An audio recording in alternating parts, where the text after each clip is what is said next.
Hey, I'm Harry Mays, and I am usually a big fan of eating leftovers, except when it comes to being leftovers in relation to my offensive coordinator.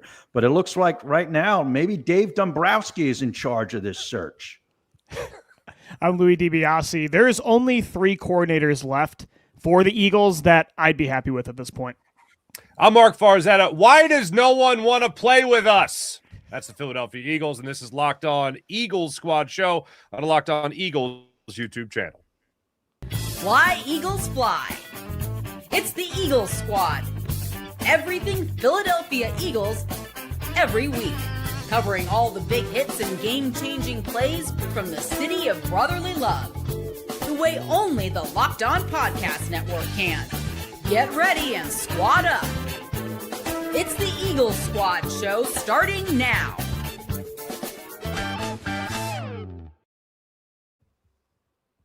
And welcome into Locked On Eagles Squad Show. Harry Mays, Louie DiBiase, Marc Farzetta with you. And today's episode is brought to you by a crossover Thursday. Thanks to PrizePicks. Download the PrizePicks app today and use promo code LOCKEDONNFL to get $50 in lineups after you play your first $5 lineup. Gentlemen, oh my goodness gracious. Championship Sunday coming up here on this Sunday. Fangio's honor from the league. A.J. Brown definitely trending towards gone. The pros and cons of the Eagles offensive coordinator spot. And why can't they get anyone want to take this job? Harry, Louie, I love your tease there when you talk about 3 main names that would make you happy here. Now, where we live today, Brian Daboll's like, you're probably not even my 3rd option in terms of what I want to do with the rest of this season and my career and all that stuff. Mike McDaniel obviously already off the board. This morning, Zach Robinson, he's headed to the Tampa Bay Buccaneers to team up with Baker Mayfield in a revenge tour, I guess, against Kevin Stefanski. There's just really nobody of the big names appears to be hot to trot when it comes to the Eagles offensive coordinator spot. So, Louie, go ahead. You got 3 names. Let's debate them. Let's kick them around. Who makes you happy? Yeah, I think a lot of my names, the top guys we've talked about in this show, are off the table. Like you said, Mike McDaniel was my number 1 option. Sounds like it was the Eagles too, which is encouraging. It means they're looking for this offense to be very different in 2026, but he didn't choose the Eagles. Brian Daboll didn't choose the Eagles. Thinking realistically, like Todd Monken's not an option anymore. I want an experienced play caller, somebody that's called plays. Like today, they requested to interview Bears OC Declan Doyle, a Ben Johnson guy. Like that's intriguing. He's a young mind that worked with a good quarterback in Caleb Williams. But I think at this point, Zach Robinson also off the table. Joe Brady, Cliff Kingsbury, and Charlie Weiss Jr. are the only 3 options that I would be happy with. Now, there are some other names that if I heard them, I'd be like, okay, like the Doyle hire. I could understand the logic. I could get behind that. Even a Nate Scheelhaas, I could understand the logic, but I do need someone that's called plays in the past to do this in 2026. And so for me, it's like at this point, it's Brady, Kingsbury, and Weiss, and we've only heard stuff about the Eagles linked with Weiss so far. So I don't know. The search has not gone well for this football team, and it's kind of a reality check. Yeah, and I wonder why the only one that they're linked with of those 3, which I agree with you, Louie, those are pretty much the 3 best names left. In my opinion, too. I wonder why the only guy that they've kind of been linked with is a guy that's in college. You know what I mean? Like it makes you think like these guys who are NFL experienced guys don't seem to have much interest right now in what the Eagles are selling. And I don't know what they're selling. I'm just looking at it from our perspective. I don't know what, discussions have taken place, obviously.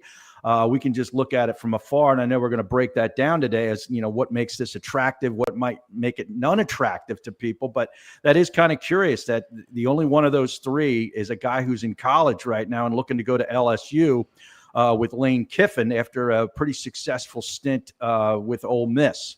Yeah, and look, Brady's not gone yet. Like, he's still with the Buffalo Bills. They're figuring out if he's a head coaching candidate for them, if they did hire Brian Daboll, if Brady's on the out. So I think that's part of why he's not linked with the Eagles yet. They did interview him, though, for the head coaching job in 2021. So there's that. Kingsbury, yeah, we've heard nothing on that front. Yeah. I don't know if they are interested. I feel like if you're a veteran coach, though, that's the candidate that should want this job because you're going to get to run the offense, whereas the report is if it's a younger guy that's inexperienced, and I know Doyle has called plays in the past, to a one-year degree, but I don't think those guys are going to get full autonomy from Nick Sirianni. I think Nick will have his hands on the offense. So I'm almost surprised those guys are interested, but the veterans aren't. That's intriguing to me. All right. How about the latest interview? Matt Nagy or Nagy, depending on how you like to go. Obviously, a lot of experience. A guy that rose through the Eagles ranks and then later rose through the ranks of the Kansas City Chiefs, all under Andy Reid. Yep. Got his interview yesterday. He has coached with Vic Fangio for 1 year. Fangio coached with him when he was the defensive coordinator in Chicago with the Bears before Fangio went on and took his own head coaching responsibilities there with the Denver Broncos, and then eventually wound up with the Eagles after 1 year in Miami. Matt Nagy moved the needle for you at all, gentlemen? Yeah, I mean, a little bit because, he's done it. He's been a head coach. I think, regardless of having, sort of a failed experience, I think there's a lot you learn in doing that at this level, especially. So, yeah, I wouldn't hate it. It would be sort of like the last guy, left at the dance kind of thing in my view, but I wouldn't hate it.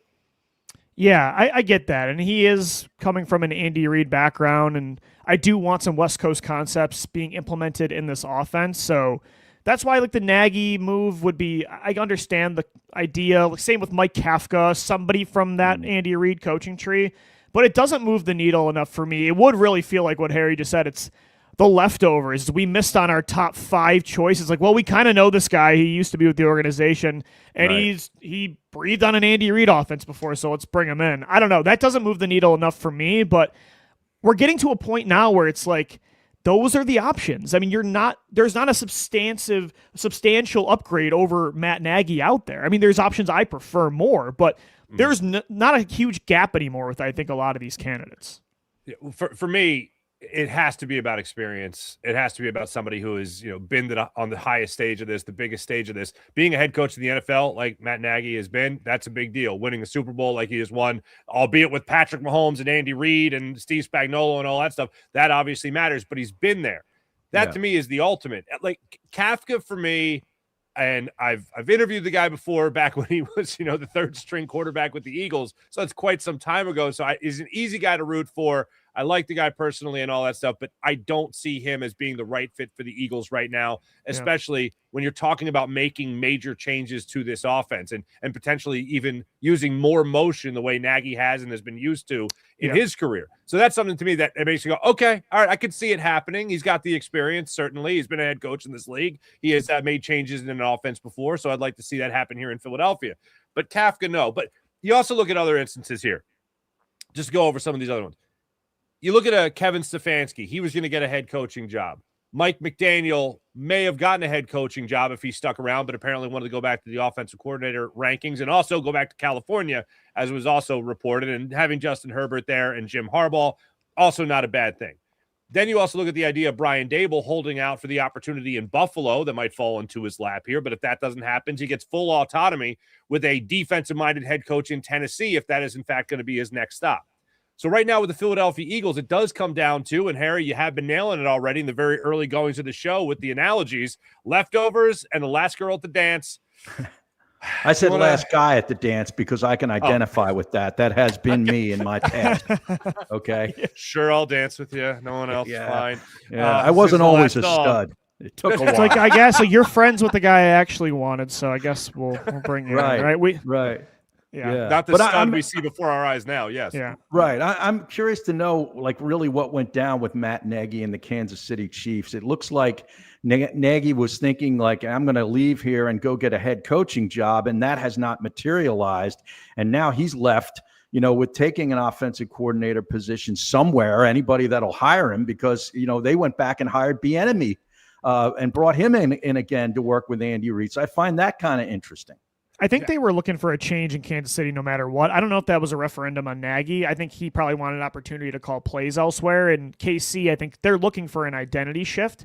Bieniemy has more of a run game background, and the Chiefs need to definitely get that going. They were one of the worst rushing attacks in football last year. Yeah. So again, I think people instantly hear Matt Nagy, they think of the double doink and the Bears and that meme of him with his mouth open, and they say, oh, this is a terrible move. And again, this doesn't move the needle enough for me. It would feel like plan C, plan D, E, or F at this point. But like Marc was saying, he does have the experience that we really want. And the Chiefs, one thing they do really well is they create easy yards in the passing game on early downs, and that is such a problem on this offense that I think people would not like it if it initially happened, but I do see some benefits in that move.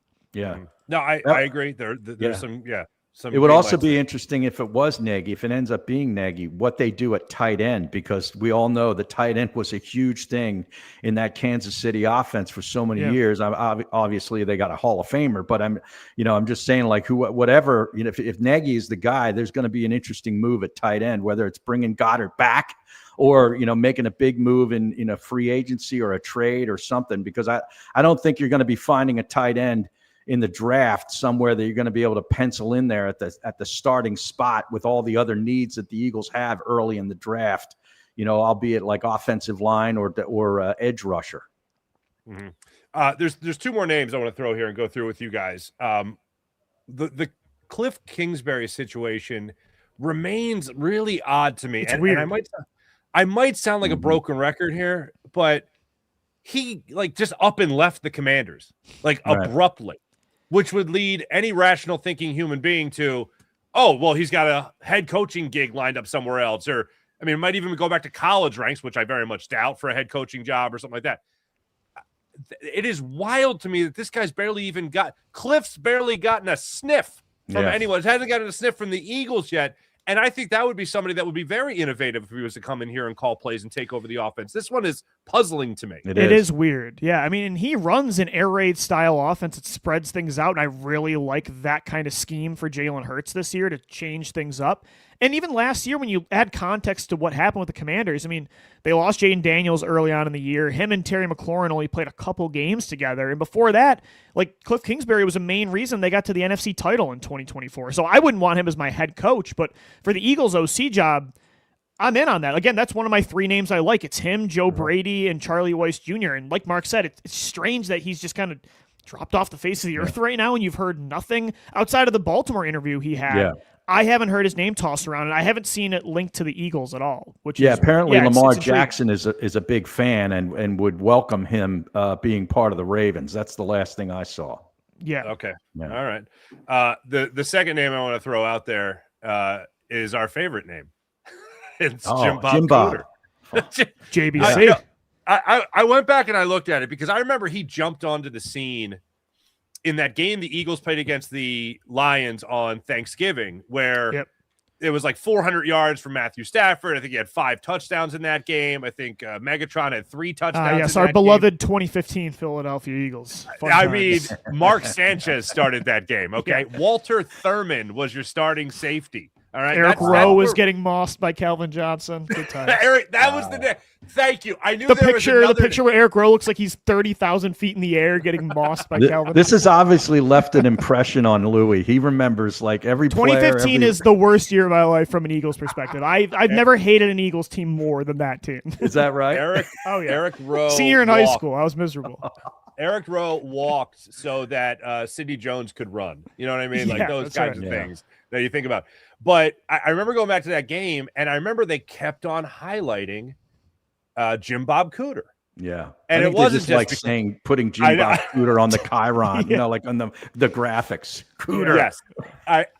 But the other reason they did it was because if you remember at that time, this is back in 2015. Okay, this is 11 years ago we're talking about now. 10 seasons ago. This is a guy that was only the interim offensive coordinator and play caller for the Detroit Lions. He took over for, I believe, the grandson of Vince Lombardi, Joe Lombardi, as the offensive coordinator. Yeah, that's right. Okay, wow. So he's the interim coordinator. Yeah, believe me, I went into the weeds on this. Okay, Jesus. I went deep in the Jim Bob Cooter reel. Okay, you're welcome. All right, so I looked through all of this, and he was the offensive coordinator there for 3 more years. And he also was held over through regimes from Jim Caldwell to Matt Patricia in Detroit. He stayed the offensive coordinator. That doesn't happen all the time. Right. But here's the other thing. Again, this is 10 years ago. Jim Bob Cooter is 41 years old now. He was 31 and this hotshot offensive mind for the Detroit Lions. Right. Then he was like a running backs coach for the Jets. You know, he had a brief stint, I think, in Jacksonville as like a passing game coordinator. He was here in Philadelphia in 2022, Nick Sirianni's first year as an offensive consultant, and I think he only came in halfway through the year. And I even heard some beat writers joking about it. This was a guy that people didn't even realize he was on the staff until after the fact. So he's been a passing game offensive coordinator now with Shane Steichen for the Colts the last 3 years. So he's obviously got experience with Shane Steichen. Maybe that also helps him for a way to reach Jalen Hurts and this offense, and also communicate better with Nick Sirianni, being that he also has the previous experience with him and Shane Steichen. So that's a name to me that is intriguing because he has done it before, and already 41 years old. This is a guy that has a boatload of experience in the NFL. Yeah, and he actually made Daniel Jones look like a quarterback here before he got hurt again. Right. You know, with the Colts, which I didn't see coming, and he's also dealt with a big time running back in Taylor, you know, in Indianapolis. I think it would be, you know, a pretty good fit here, you know, looking at it from those standpoints. Yeah, that's a good point. And you look at the Colts, like when Jones was healthy and having success, like the balanced attack they had, it was led by the running attack of Jonathan Taylor, but they played off that really well in the passing game, kind of like the 2022 Eagles did when Shane Steichen was running that offense. So to get a coach from that background back into this building, trying to rekindle some of that 2022 magic, I don't hate that idea. And for me, again, when you look at all these candidates, they're all going to have buts. Like there's not one obvious candidate that, you know, like Marc said, it's been a while since we talked about Jim Bob Cooter being like a young hotshot head coaching candidate. But again, there's things with him, Matt Nagy, even like Joe Brady. Joe Brady, you look at his time with the Bills, their passing attack underperformed, and a lot of that was because of the wide receiver groups Josh Allen was dealing with, but there wasn't a single receiver that thrived in that offense, and so you could have questions about that, and that's just the landscape of this coaching search right now, and there's a bunch of teams that still need head coaches, so some of these guys are probably going to drop out, and I don't know if the Eagles will have that done yet, whoever they hire. Yeah, I think it is important. Yeah, go ahead, Harry. No, but I was just going to say that there was some thought that McDaniel didn't even interview with the Eagles, but apparently, according to Marcus Hayes, I saw today, there was a virtual interview that apparently took place last week between McDaniel and the Eagles. So I found that because, you know, people say, oh, well, they didn't strike out with him. He didn't even want to interview. Well, I look at it that way, like he didn't even want to interview is even worse. Like, really? You don't even want to come talk to Jeffrey Lurie? Because a lot of these guys, especially if you're not going for a head coaching position, you've had one. The more owners that you can have an interview with, to me, the better it is for you down the road, because this is not going to be your last stop. That guy's a young guy. Who knows if, 8-10 years ago and the Eagles are looking for a head coach, you know what I mean? Like that's how these guys, I interviewed that guy 5 years ago. I found him very impressive. Kellen Moore. Like you would take the interview. Yeah. You know? Kellen Moore interviewed to be the head coach when they were hiring Nick Sirianni. Didn't get it. And then, hey, come on down a year later. Same with Joe Brady. Joe Brady interviewed in 2021 with this team. So if he did meet with the Eagles and it worked this year, I wouldn't be surprised. And they did strike out. Jeff Darlington tweeted the Bucs and the Eagles both pursued McDaniel as their top OC target. So not only were they interested, but McDaniel might have been their number one option, which again is encouraging to me who they're looking at, but discouraging in the fact that, again, these teams, I don't know if they see the Eagles as a destination that's just awful and they don't want to come touch this roster or this job, but it's definitely not the number one option, clearly, because a couple of guys have passed on this. Yeah, and McDaniel seems like a Lurie guy to me, doesn't he? He's young, innovative, very different, kind of a different dude. You know, it's like Chip Kelly was a different dude at the time. You know, it was a very outside the box kind of a thought. And Sirianni too. We've come to know is a different guy. Jeffrey Lurie, he wants to win more than anything, right? But I think Jeffrey Lurie at his core believes in a certain kind of philosophy on offense. Like he wants to pass the football at a high volume and a high efficiency, right? He's always believed in that. When you look at the head coaches he's brought in, the kinds of offenses he wants. Even in 2019, when they beat the Packers on Thursday Night Football, he asked Doug Peterson, like, why didn't you throw more? So I do think he's kind of shoved those philosophies down in the name of understanding that he's kind of got something special working right now with Jalen and this rushing attack. But I do think that is what he wants long-term. Even when they eventually rebuild this thing with a new coaching quarterback, I think he'll always go back to that at some point. Yeah. So McDaniel being the top option does not shock me in the slightest. No, he likes being a forward thinker, does Jeffrey Lurie, like sort of, being on the next wave that's coming. Right. And that's why they embraced, Mark's laughing at me, but I think that's real. Like, I think that's the way he views it. And they embraced the rushing ownership. attack being the top thing, right? These past few years. But I do think eventually they'll go back to being they want to be a pass first team. No, yeah. The reason I find it humorous is because it makes me think of Jeffrey Lurie being like, no, you don't want to be counterintuitive to the ultimate goal. When he would like find that buzzword every year, he would address the team. It's like, we got to be forward thinkers about this. Right, like, okay, Jeff, yes. No one ever says, you know what? I wish I was behind everybody. Nobody ever says that. Thank you. But to your point, Harry, to me, if you met, you interviewed. Now, Jeff McClain is pointing out, and this is also courtesy of E.J. Smith, who also put it out there, saying that it was not a formal interview with Mike McDaniel, but they did meet, okay, via Zoom, as Marcus Hayes also reiterated. So, to me, you have an opening. This is a guy you want for the opening. That's an interview. I don't care which way you slice it, okay? You know what I mean? Right. For even people that don't want to put labels on things, if you have an opening and you talk to this guy about the opening, congratulations, you just interviewed. Yeah. It may not have been extensive, right? Because he might have just told them, I'm taking the Chargers job. But a meeting is there. The Eagles. 18 hours, like we've heard in the past with some candidates, where they arrive in the morning and they don't leave until the next morning or whatever. Gus Bradley in the middle of it, you get a text from Chip. Hey, you up? I kind of want the job. That kind of thing. Also, I was going to say this earlier, and Louie, to your point, I think everyone understands at this point there's not going to be that. There's no Vic Fangio out there that's all of a sudden going to come in and just, I'll be your year off. I'll just be a coordinator for X amount of years. No anticipation, no expectation of being a head coach. Promotion, promotion, no ambition to be beyond the point that I'm in. And I think most fans are very much aware of that this is what's left over. Harry. Maybe it's a good thing. Where we're at.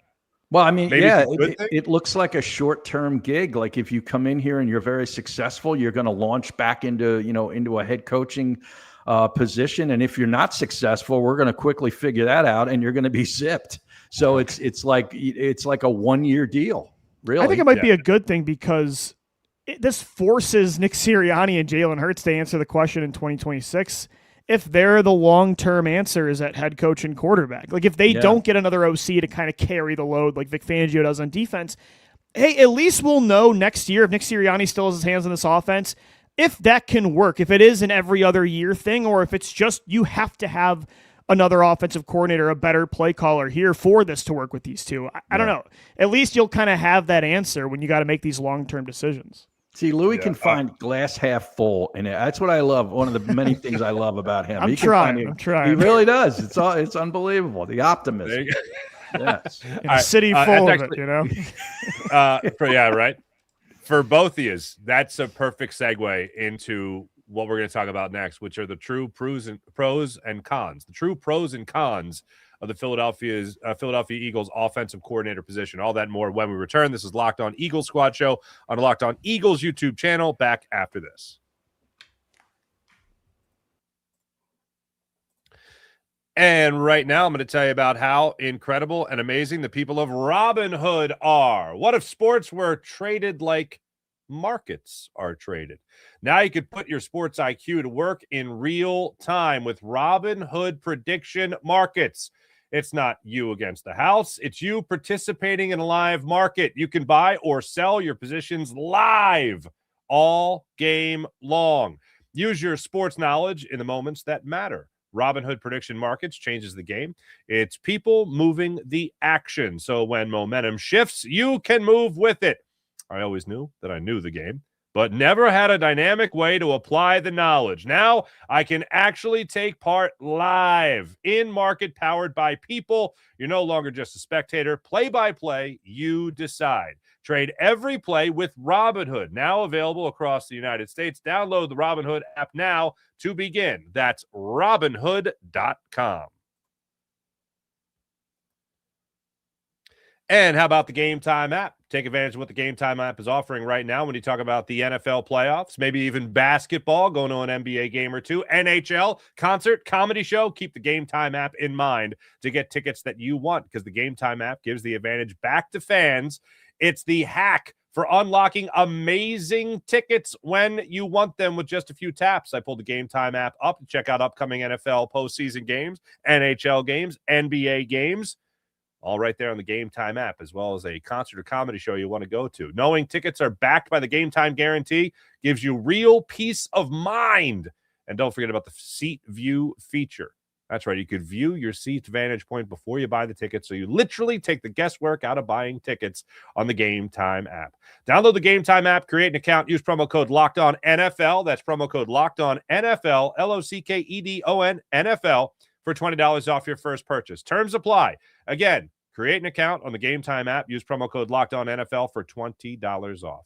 Download the Game Time app today and get back to being there live.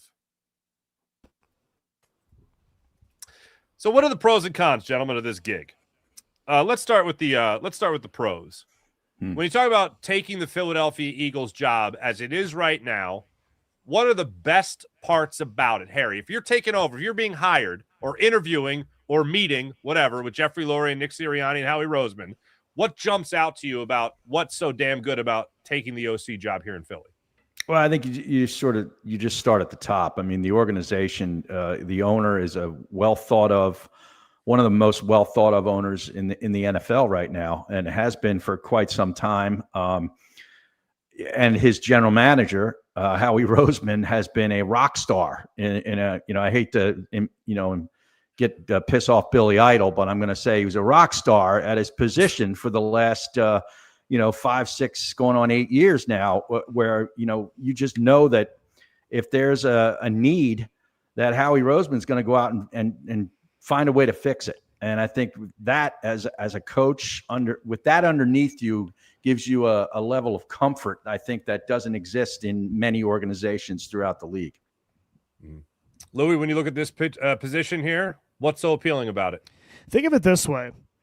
Nobody gives Nick Sirianni credit for anything, right? So if you come in and get this offense back on track as a play caller in 2026, you're going to get all of the credit, just like Kellen Moore did, just like Shane Steichen did. If you want to be a head coach long-term, calling plays with a successful offense that has a reputation of, without that coordinator, not being as good, is your ticket in 2027 to becoming a head coach. So for me, that should be the sell. Is it worked for Shane Steichen, it worked for Kellen Moore, even Jonathan Gannon, who I don't think deserved to get a head coaching job, he got one. So is this the number one destination? Probably not. I understand the logic of McDaniel choosing the Chargers, and I understand the logic of Dable, even to a degree, wanting Buffalo or Tennessee. But I do think that's a perk, is that you get all of the credit. Yeah, all of the blame, too, if it doesn't work out. But it's worked out for a lot of guys in Philadelphia, and this roster it's got talent. Even if there's some change this year, it's got enough talent to make it work. I think you look at this organization and you look at this year and go, wait a minute, an 11-win season is a down year? What the hell? You're going into a good situation. And then think about the other people that have had the job. Shane Steichen, bang, becomes becomes a head coach. Kellen Moore, bang, 1 year. Shane Steichen, 2 years. Kellen Moore, 1 year. After that long wait, 6 years of being a head coach, bang, he becomes a head coach. And then you look at the guys that had no experience. Look at Brian Johnson. That was still a pretty damn good offense. Actually, a top 10 offense, people forget. Yeah. And, you have more experience than him if you're a Matt Nagy taking over. You look at Kevin Patullo, you have more experience than him, and you're taking over. That's the low bar. If you come in with even an ounce of experience, chances are things are going to work out for you. And Harry, go to your point, because Jeffrey Lurie, guess what? He's going to spend money, and Howie Roseman's going to get you talent. Even if A.J. Brown is, in fact, gone, you're still going to find a way to make sure that there is talent on that line of scrimmage for you. So I think if you're an offensive coordinator with being able to complete a thought, you can come in here and you can have success. That seems to be the norm in Philadelphia. And it's the norm to the point of, wow, a down year's 11 wins, and you're always making the playoffs. all I have to do is kind of not get in the way of the success that's already been established, and I look pretty damn good. Yeah. Even the guys in the past that messed it up, they still made the playoffs. Yeah. Right. So that's you also have one of the youngest defenses in the league, coordinated by an old salty dog who is not going anywhere, for the time being. So you just sort of inherit that one half of the ball. That other side of the ball is good to go and basically on autopilot. Yeah, if you can find a way to get 3 touchdowns a game, you're in good shape. That's the thing. It's such a low bar for what Kevin Patullo did last year with this offense that Kellen Moore's offense in 2024, it was historically great in one area, running the football, but passing the ball, they were bottom of the league the majority of the season outside of a couple games in the playoffs, and Kellen Moore still got a head coaching job. So you don't need to come in here, like Mark said, like 3 touchdowns a game will probably do the trick for a deep playoff run. If you can get this run game just back on track or any sort of consistency throwing the football in the quick passing game, run after the catch opportunities, like, you don't need to make this a top 5 offense in the league. But with the offense, the personnel, and the payroll they have, if you can get it back to at least mid-league level, that could be enough. Because that's how low the bar was with Patullo. Yeah. Yeah. And the other part of it is, Vic Fangio, definitely. And then look at this. I mean, who you have as your offensive line coach. One of the most respected, if not the most respected offensive line coach in all football. You can always have confidence your offensive line is going to be pretty damn good. This year, absolutely an exception, but you could also look at it and say they were banged up more than they were just bad. Yeah. Like, I don't think all of a sudden Cam Jurgens, who was still a Pro Bowler by somehow, I don't think all of a sudden he's just a terrible center. I don't think Landon Dickerson is all of a sudden a turnstile. I don't think that Jordan Mailata is who he was this past year. I don't think that's going to be a reflection on the rest of his career. You do have a question mark at right tackle when it comes to Lane Johnson. You don't know what's going to go on there. You want to see Tyler Steen at least build on what happened last year because there's a lot of room for growth there. But that also comes down to Howie Roseman still being able to procure you talent that they can grow.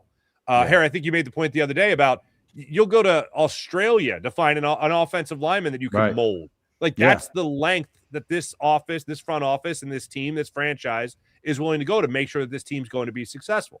Yeah, he's proven that he'll do it any which way. I mean, whether it's, free agency, trades, draft, combing other sports leagues, for God's sakes, to try to find talent. I mean, they will stop at nothing. But the one thing you brought up about Stoutland, and, obviously Stoutland University, we'll build him a statue maybe one of these days. But I did see that as a possible hindrance in the fact that he's also the run game coordinator, and an offensive coordinator might want to come in here and do their own thing with regards to that. And that could have been maybe, as great of an offensive line coach as he is, I saw that as being a possible hindrance. What do you think about that? I agree. In terms of, I think one of the negative things, the cons of all this, is that there are a lot of cooks in the kitchen here. Yeah. And it's one thing to give somebody full autonomy. It's another thing to say, hey, we're going to dabble. This will be a joint. This will be a group project where, you're going to do most of the work, but, there's going to be a lot of cooks in the kitchen. And look, Jeffrey Lurie's one of them. Howie Roseman's another. Nick Sirianni's another. Yep. Jeff Stoutland's another. I could understand why somebody coming in here with any head coaching experience or previous experience as an offensive coordinator might not think that's the most attractive job in the world. But that's why earlier in the show, I would understand why a younger candidate would have hesitation to take this job for that reason. But why would the guys that are older that would have been given full autonomy of this offense, or at least that's the report. Maybe you are, if you're Dable or you're McDaniel, you're skeptical of that being a reality. Mm-hmm. Yeah, you might be skeptical of that. But those are the guys I would almost think should be interested in this job, because they're the ones that Sirianni might be willing to give the keys to the offense to. Whereas like even if it's a Charlie Weiss Jr. who has play calling experience at the college level, if he comes in, Sirianni is going to have his hands in that. Like you said, then there's going to be cooks in the kitchen. So that's definitely a part of it. Here, I'll point this out because this is from Jeff McClain earlier today, and I think it's definitely worth mentioning. The Eagles are the last team that have fired. Let me make sure I have this right. Eagles are the last team that did not fire their head coach. That need an OC. That have an OC opening and have not filled that opening. Yeah. Here it is. The Eagles are the only team with an existing head coach that is still searching for an offensive coordinator after Zach Robinson was hired today. for the Buccaneers, obviously. So that ain't great. So those guys that I think the Eagles were willing to give full autonomy to, see you later. So now everyone that's left, hey, guess what? Nick Sirianni's going to be chiming in. Yep. You're going to have, obviously, Jeffrey Lurie. You're going to have Howie Roseman. You're going to have Jeff Stoutland, not to mention the input of your quarterback, who is apparently, by all reports in the world now, just is very particular about what he can and can't do. I feel like since the end of the season, Jalen Hurts can do one thing or maybe two things, and that's it. Just seems to be extremely limited by the more reports that come out. I hope him. that's not true. If he's like, I don't want to throw over the middle, I don't want to run. It's like, what do you want to do then? Yeah. What do you mean? That's insane to me. Yeah. Right. I mean, part of the reason you were who you were is because you wanted to run a little bit. Yeah, I don't understand. Okay, then if you don't want to run, then you're going to learn how to be a real quarterback and do other stuff. I mean, what are we talking? You're probably right, but it's insane. Perfect segue. Sorry, follow the bouncing ball. Not you guys, but people listening. Just we're going to go back to the pros part of this for a second. Jalen freaking Hurts. I know everyone enjoys the hate train right now because Patullo's gone and he's the next guy to blame, and Sirianni's not going anywhere this year and all, whatever. Jalen Hurts to me is still very attractive in terms of a quarterback that I would want to coach with, or a quarterback I'd want to coach up. So let's see. If he has the expanded game, Harry, that you talked about, you go to the Super Bowl. You know what I mean? Like, it's good. Everyone remembers riding Saquon's coattails to win a Super Bowl, and that is not untrue. But in the Super Bowl, Jalen was phenomenal again in the Super Bowl, and this time they won. The first time we went to the Super Bowl, Jalen was an MVP candidate of the league, and you went to the Super Bowl. I mean, that's an attractive thing for anybody. If you could just, hey, Jalen, we're going to tweak a couple of things here. You mean to tell me that Jalen is that hard-headed that nobody wants to even touch? Like, I would we're hope going to throw over the middle. We're going to throw over the middle a little bit more. We're gonna call runs for you every once in a while. That's why I have such a hard time believing those reports. I don't want to say it's not true that he has preferences of who he wants, like what he knows his strengths and weaknesses are, but like even look at the blitz, for example, how good he's gotten he was one of the worst quarterbacks against the blitz up until like 2024. And in the last 2 years, like the Super Bowl, he carved up the blitz against Kansas City. This year, statistically, he was one of the best quarterbacks against the blitz in football. That's something that he was weak in, and he learned to grow in it. Like, I just can't imagine, like you said, if a coordinator comes in and says, we want to really like get stronger in this department in your game, that he's going to be like Carson Wentz and say, no, that's Nick Foles stuff. I'm not doing all that. I can't imagine that's true. Okay. Yeah, I mean, to me, this guy has always sort of been branded as a guy that just wants to win. It doesn't matter about stat lines and personal gratification or ego and all that kind of thing that you sometimes see associated with the position throughout the league. It's always been all I care about is wins and losses. It doesn't matter if I'm 8 for 12 and throw for 80 yards as long as we win the football game, kind of thing. So, I'm going to choose to still believe that. I go back to this game a lot, but it really does. It shows so much, I think, about Jalen Hurts. And it's along the same lines of, wow, an 11-win season is a down year, right? Well, I go back to that Panthers game of a season ago, and that was supposed to be Jalen's like worst game. And there were a lot of things that were bad with that football team. Or in that game, the Eagles did wrong. But I went back and I looked at Jalen had he scored 3 touchdowns that game. He had 1 on the ground and he had 2 throwing. Yeah. And it was a terrible game by Jalen. And that was the game that even AJ Brown afterwards was like, yeah, we got to work on passing. And then the next game, for my liking, Jalen stuck his chest out a little too much about whatever it was, a 290-yard game against the Steelers. It was like, all right, dude, like chill. But like that's a bad game for him. And this year, you could certainly look at a lot more games that were bad games. Mm-hmm. But if you're, again, that new offensive coordinator, I know what to do with this guy. I know how to tweak this. I think. How about some innovative route concepts? Let's start there. Yeah, there you go. I think the right answer is somewhere in the middle. I think there's reasons I would understand why you would choose a Justin Herbert. You'd rather coach him, or even a Cam Ward's upside. I understand why a coach would pick that over Jalen Hurts, but I also don't think Jalen is like a reason you should not want this job. It's probably somewhere in the middle. Like, I think he's someone that you could work with that obviously, like you said, has a very high floor, that's won a title and should have won a few.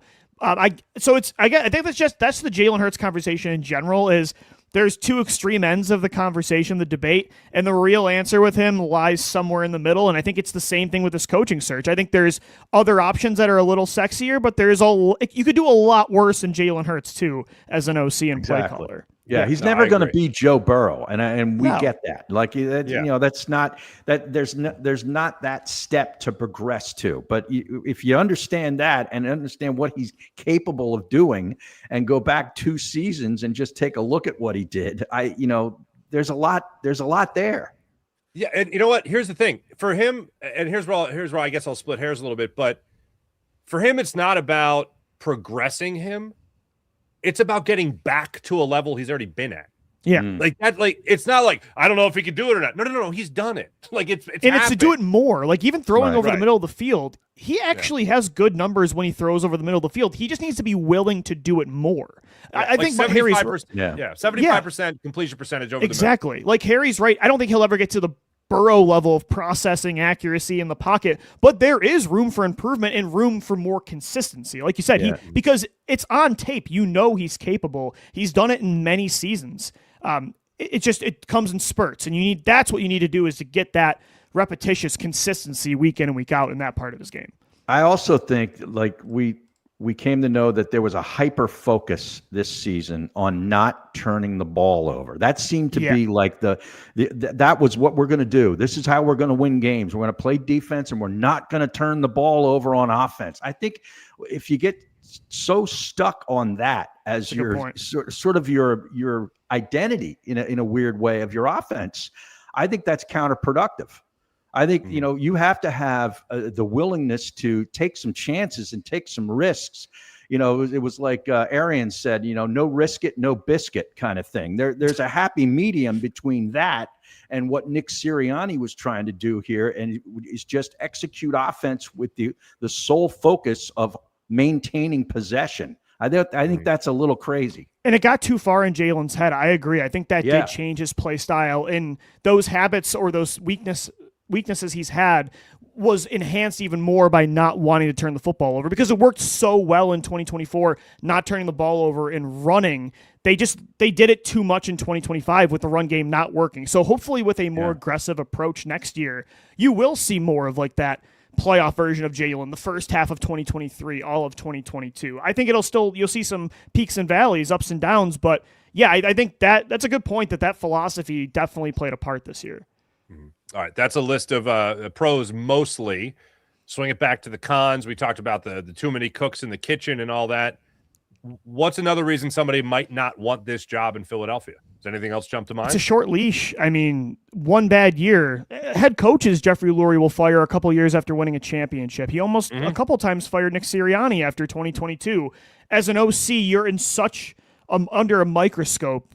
Yeah. Because, again, we all know, the fans know the responsibility and the value of an OC in Philly with Nick Sirianni compared to maybe elsewhere. So I think that's it. Is if you're moving to a new city, it could be a personal side too. It's like, am I guaranteed to be here for more than 1 year if this doesn't go perfect? It's a short leash, and I like that. I like they have high expectations, but as a candidate, I would understand that hesitation. Absolutely. From a fan's perspective, you love the intensity and the win now kind of mentality. But you're right. There's no training wheels period for this job. I mean, really, when you look back 2 years ago, the training wheels period was the first month, which was a disaster under Kellen Moore. And then when they had the whole, psychological rebranding during the bye week, and all of a sudden figured out who they were, and it was revolving around Saquon Barkley and the running attack. And, I guess some of the offensive linemen had some input in that, and it all worked out. But if you don't have that bye week there, what happens there? Kellen Moore might not be a head coach. He's probably not a head coach at this point, because if that season continues to go into the abyss, you know what it's like in this town. You're 7-8 weeks in, and you've got you're coming at you with pitchforks and torches. So maybe you don't correct anything by the time you go into that Cleveland Browns game, which was the game after the bye week where you almost lost to a Jameis Winston-led Browns team, if I'm not mistaken. And that was the game that a lot of people going into were like, how does Nick Sirianni survive 2023 and the collapse? And he comes back the following year. Remember, Jeffrey Lurie went yacht shopping and then came back and was like, all right, I'm not firing the head coach. Well, he was going to fire him potentially. He was contemplating that during the bye week. They came out, they won against the Browns. Nick Sirianni yelled at fans. Nick Sirianni claimed to have called a defense, which didn't happen. It was a lot of crazy stuff going on there, but then they win the Super Bowl. Something I'll mention about when it comes to why you wouldn't want this job. Who's on the Eagles offense next year? Yeah, it's a great point. I mean, A.J. Brown's probably gone. Dale Scott probably gone. I love that. Nice You're work welcome. there, Farzy. Thank you. I just like to work in it every once in a while. Saquon Barkley's going to be 29 yeyears old. Yeah, not great. The offensive line is going to be coming off a bad year, and if you're banged up, you might be banged up for a while. Lane Johnson could retire. Lane Johnson. So you got Jalen throwing to Devontae Smith. And that might be it. I mean, and that's about it. Like, because even like Dotson's nothing to write home about, but he'll be gone. He's a UFA. Right. Goddard's a UFA. He'll be gone. Yeah, if Brown's traded, the personnel could look a lot different next year, which is something. The Saquon aspect is interesting too, because like you said, he's 29. It's not like he's going to be here another, I would say, 3 to 4 years as a star running back. So and then I don't think you got Tank though, right? Oh, yeah. For another year. You do have Tank Bigsby. You got Tank. Don't forget about Tank. I'm sorry, I forgot about Tank. I did. I admit. I got to take. I take full responsibility. But this isn't nothing, and I know some people don't want to hear this, but think about it. You're going to take this job in Philly. You don't know who's going to be on your offense. Shelf life of Nick Sirianni, all that, and I might get my house egged. Yeah. No thanks. No thanks. That too. Hard pass. That's a good point, though. The family's going to see that and be like, we don't want to live there. I'd rent a high rise in the city. That way you can't egg my house. Dad, why aren't we going to Los Angeles or Miami? Some people what are we doing in South here? Philly got really good. Some people in South Philly got really good arms, man. They can make it up there. All right. When we come back, kidding, of course, on the last part. No, you all have good arms, but not for eggs. All right, here you go. All right, we'll talk about A.J. Brown because it does seem like it's certainly trending in the wrong direction. We also get into Vic Fangio's honor because it is certainly deserved. We got all that and more when we return. This is Locked On Eagles Squad Show on the Locked On Eagles YouTube channel. Today's episode of the Locked On Eagles Squad Show is brought to you by Indeed. If you've ever hired someone who looked good on paper but wasn't the right fit, you know how important that is. When you want candidates who truly match what you're looking for, trust Indeed sponsored jobs. Hiring Indeed is all you need. Stop struggling to get your job post seen on other sites. Indeed sponsored jobs put your post at the top of the page and help you reach the right candidates faster. If I needed to hire somebody for Locked On Eagles, another member of the squad show, I'd go straight to Indeed and be very specific about what I need. Real experience, not just a resume buzzword. Instead of struggling to get your job post seen, Indeed sponsored jobs helps your listing stand out and reach quality candidates faster. So spend more time interviewing candidates who check all your boxes with less stress, less time, and more results using Indeed sponsored jobs. Listeners of this show get a $75 sponsored job credit to help give your job the premium placement it deserves at Indeed.com/LockedOnNFL. Just go to Indeed.com/LockedOnNFL right now and support the show by saying you heard about Indeed on this podcast. Terms and conditions apply. Hiring, do it the right way with Indeed. Locked On Eagles Squad Show. All right. First off, let's just get to the positive of this. Vic Fangio getting what he deserves here. And that is he is nominated for Assistant of the Year as the Eagles defensive coordinator and the job he did with a top-ranked Eagles defense. Also getting a lot out of Jalen Phillips after he was brought in here to Philadelphia at the trade deadline. The continued improvement of a Jordan Davis. True, you credit Jordan Davis with that. Also charged for the early portions of the season by figuring out how to use a rookie safety in Drew Makuba, who I know a lot of people have forgotten about. Yeah. But all in all, the steadiness, and Harry, I know you said this early in the season, the true identity of this Philadelphia Eagles team was Vic Fangio's defensive unit. Yeah, and you know, I'm glad he's getting recognized, you know, for where he is at this point in his career, because I think this, you know, you talk about a guy, you know, who's been around and has done a lot of different things, was a head coach for a little while, wasn't all that successful, but is at the end of his career is really, I think, sort of being recognized for how great of a defensive coach he really is. And it's good to see. I don't get caught up in awards, you know, too much, but I really feel good for him. at this point in his career. And I just hope, for the Eagles' sake and the fans' sake, that he's willing to stick around here for another maybe 3 years or so, and finish this thing out and get another championship.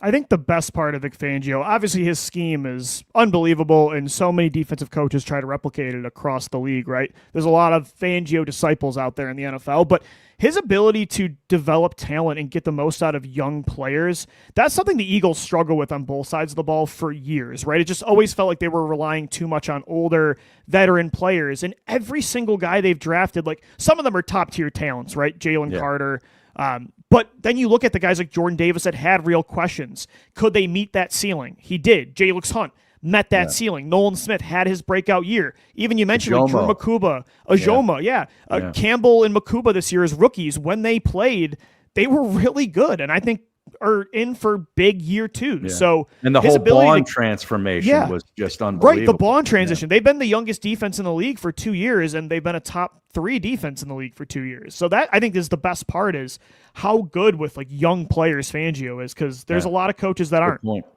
Yeah, and what was all this about Fangio never wants to blitz? Right, like blitzed a lot this year when they had. Exactly, doesn't do it at an alarming rate still, but. What does the game need? Who's the opponent? Okay, changing the Jim Schwartz was the one that wouldn't blitz even if they needed it, right? I thought he was the one that ever brought the heat. But Fangio, if he needed it this year, he did. Jim Johnson was the blitzer. Yeah. Oh, hell yeah. I'll never. I think I told you guys before. I did a show with Hollis Thomas once, and he was like, "What did the Eagles defense need to do?" And he took a napkin, and he was like, "This is what they need to do." And then he put the napkin in front of me, and it just had arrows pointing at the circle. That's all it did. It just had 11 arrows pointing at the quarterback, essentially. I'm like, okay, all out. Literally everyone just go after the quarterback. Fine. Because that's the school he was used to playing in. Right. But the other part of this with the Eagles and Vic Fangio is just the change. How many times do we hear the coach speak of putting the players in the best possible position? Great coaches, find a way to use and abuse the greatest talents of their players, not the other way around, where I'm going to fit you into my scheme. Fangio is the walking, talking example of that. Yeah. And you think about Zach Bond watching, I think he said it was 11 plays with him as an inside linebacker and being like, oh, yeah, he's an inside linebacker, not an outside guy. Like, just like that, just little things like that click. Keeping an open mind about that.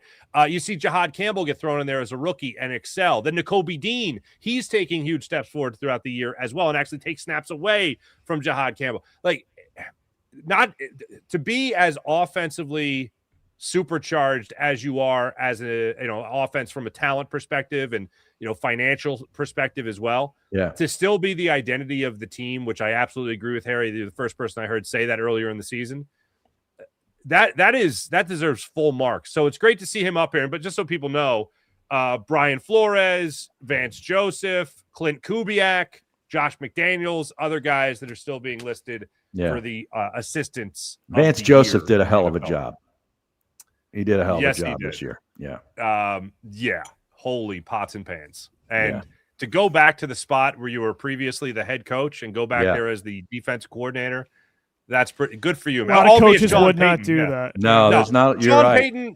Sean Payton, I think they'd do it for, but you're right. A lot of guys still wouldn't do it. You're absolutely right. Doug would, I guess, though. He wants to be the Eagles OC, so there you go. Let's pull a Vance Joseph. You know what? One name I'm a little curious about is still, and I'm not again banging the drum for this guy. I am still a little surprised Frank Reich hasn't been mentioned just yet. Yeah, like I find that a little interesting, just because again the door was still left open for Patullo to stay here, and that again you talk about guys that you would take a demotion to work under. Yeah. And I think Frank Reich is the guy that Patullo would do that for. Again, not that I'm banging the drum, but you just think about all the connections over the years between Frank Reich and Nick Sirianni. You have an opening as an offensive coordinator. You want an experienced play caller that has a little bit of staying power, maybe. You also take a guy that won a Super Bowl as an offensive coordinator with a backup quarterback in Nick Foles. I mean, that's still a guy that has a pretty nice resume. If I just presented the resume to you, Harry, without the name, it'd be a different animal, I think, for a lot of people. Yeah, no doubt about it. And, maybe it's just at this point, maybe the guy just wants to retire, maybe he just wants to take it easy. We kind of think chill. as people who cover this stuff or fans that these guys just want to work forever, until they drop over. Oh, he's going to get another job. Well, maybe he doesn't want one right now. Kick the feet up. Kick the feet up. Exactly. But we did have a question. We had a thing on the chat, and I'm trying to find it. A guy asked about, why does Stoutland need to be why can't he just be the O-line coach? Afrado 31 says, why does he have to be the run coordinator? I think it was basically a promotion and a way to get him up more money so that they satisfy him so he stays here. Am I wrong, Mark? Or no, I think they gave him. I don't look, I don't think. I have a very hard time believing that Jeff Stoutland was like, we should really run this ball more. And everyone's like, shut up, Jeff. Like, I don't think that's like, I think it was a fancy title to give him more money. Mm-hmm. That's it. I don't think it's anything that unfortunately has a lot of power to it. And I think that was the case this year, unfortunately. That was the case this year. And also, it doesn't help that Saquon Barkley was hit behind the line of scrimmage at an alarming rate compared to what he was a year ago. Yeah. All right, when we come back, we're going to talk about Championship Sunday. And just, Harry, I'll get your take on it as well when it comes to A.J. Brown's future in Philadelphia, whether or not he has played his last snap. Louie had to jump off. Also, Jason Bertitas off today. So we'll hit you back in a minute when we get back here on Locked On Eagles Squad show on the Locked On Eagles YouTube channel. Back after this. And right now, 'tis the season when you're talking about TurboTax season. Tax season doesn't have to be a pain thanks to TurboTax. With TurboTax full service, you can have your taxes done for you by a trusted local expert, start to finish, without the stress or guesswork. TurboTax helps you get back to what you really love to do. And guess what? That's not doing your taxes. From W-2s to self-employed forms and work to get you done early. TurboTax handles it all. For a limited time, by the way, you can have your taxes done by a local TurboTax expert for just $150 all in. If a TurboTax expert didn't file for you last year, just file by February 28th. You're good to go. Take taxes off your plate and get back to your life with help from TurboTax. They handle everything from those W-2s. Also, instead of spending hours trying to figure out forms, TurboTax does it for you. Visit TurboTax.com/local. That's TurboTax.com/local to book your appointment today with TurboTax. Has A.J. Brown played his last game, Harry Mays, with the Philadelphia Eagles? Well, I don't know, but it's kind of looking that way. I think at some point there you reach a point of no return where it's just sort of like, I'm kind of over this.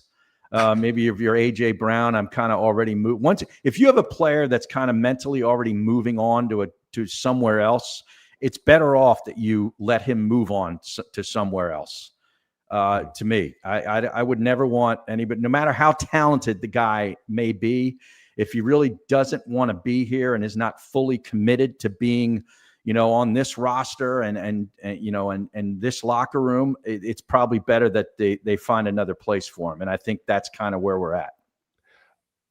At the end of the year, Jalen Hurts said in his locker that he and A.J. Brown were in a good place.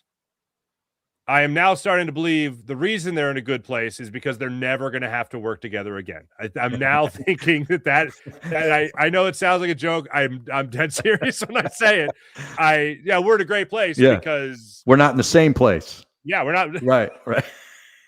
I'll be here, he'll be gone, and everything's great. Yeah. All right, final minutes of the show here. All right, who's winning this weekend? Here's what you got with Championship Sunday. The early game, 3:00, is the New England Patriots at the Denver Broncos.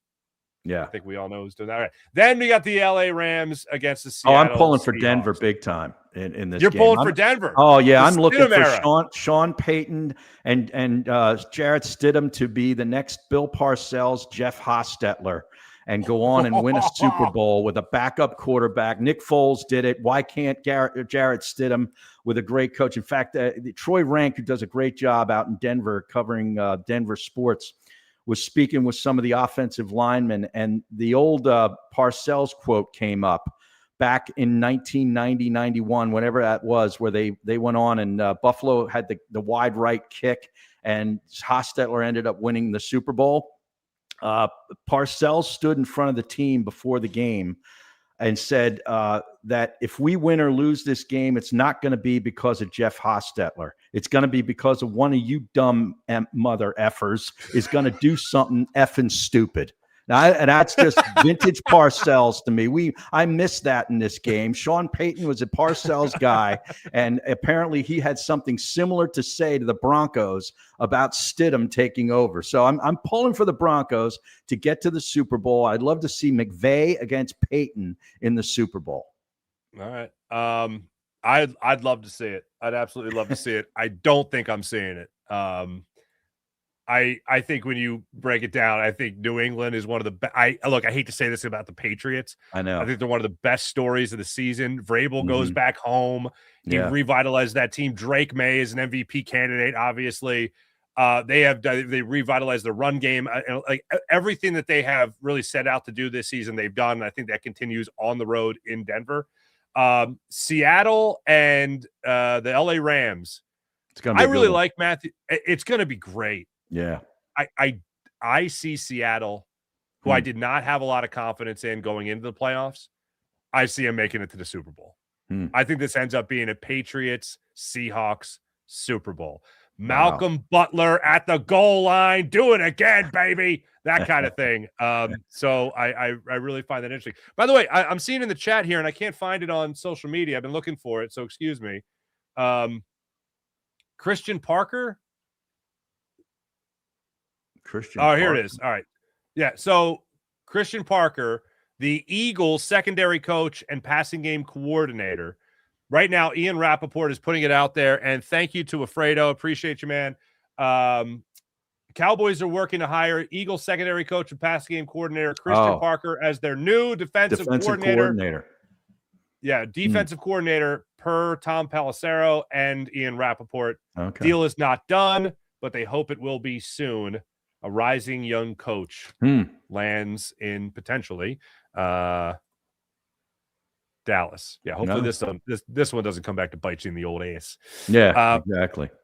That's Harry Mays over there, folks. Make sure you guys are following Harry on all social media platforms. My name is Marc Farzetta. Thanks to Louie DiBiase for being with us as well. Jason Martinez will be back with us next week. Look forward to that. In the meantime, make sure you guys like and subscribe to Locked On Eagles on the Locked On Eagles YouTube channel. And make sure you guys are keeping an eye out for our 2-a-week Locked On Eagles squad shows as well. Until next week, have a wonderful weekend. Those in Philly, good luck against the snow. That's for damn sure. Thanks for listening. Thanks for watching. Be back with you guys next week. See you then. Bye.